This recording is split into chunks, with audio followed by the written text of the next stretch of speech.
Pelanggaran standar profesional akuntan publik. Kasus PT Muzatek Jaya tahun 2004. Kemajuan ekonomi suatu negara memacu perkembangan bisnis dan mendorong munculnya pelaku bisnis baru, sehingga menimbulkan persaingan yang cukup tajam.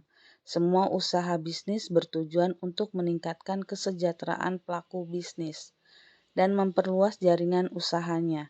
Namun terkadang untuk mencapai tujuan itu, segala upaya dilakukan, walaupun pelaku bisnis harus melakukan tindakan yang mengabaikan berbagai dimensi moral dan kode etik profesi dari bisnis itu sendiri.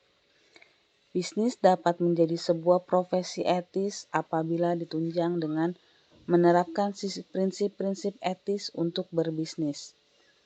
Prinsip etis dalam berbisnis adalah merupakan suatu hukum yang mengatur kegiatan bisnis semua pihak secara fair dan baik, disertai dengan sebuah sistem pemerintahan yang adil dan efektif dalam menegakkan aturan bisnis tersebut.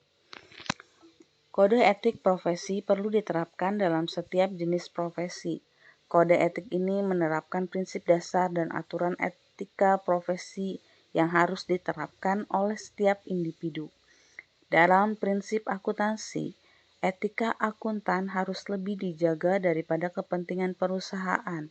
Tanpa etika, profesi akuntan tidak akan ada karena fungsi akuntansi adalah penyedia informasi untuk proses pembuatan keputusan bisnis oleh para pelaku bisnis dengan berdasarkan kepentingan banyak pihak yang terlibat dengan perusahaan.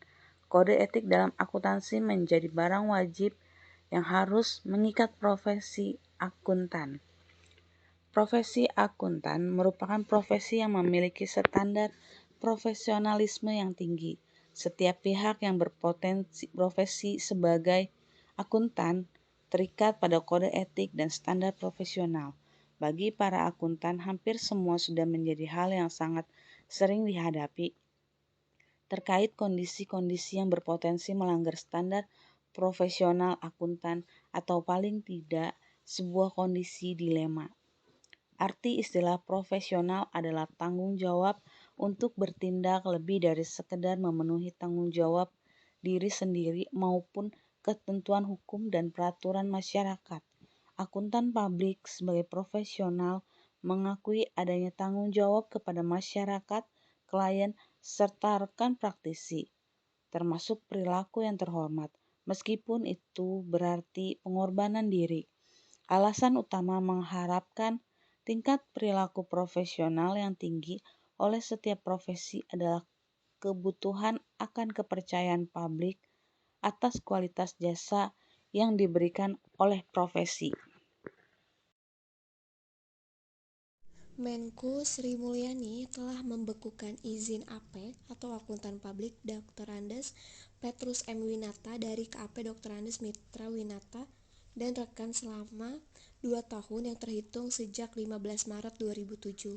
Dalam kasus tersebut, sanksi pembekuan izin diberikan karena akuntan publik tersebut melakukan pelanggaran terhadap standar profesional akuntan publik atau SPAP. Berdasarkan etika profesi akuntan, auditor tersebut telah melanggar prinsip keempat, yaitu prinsip objektivitas, di mana setiap anggota harus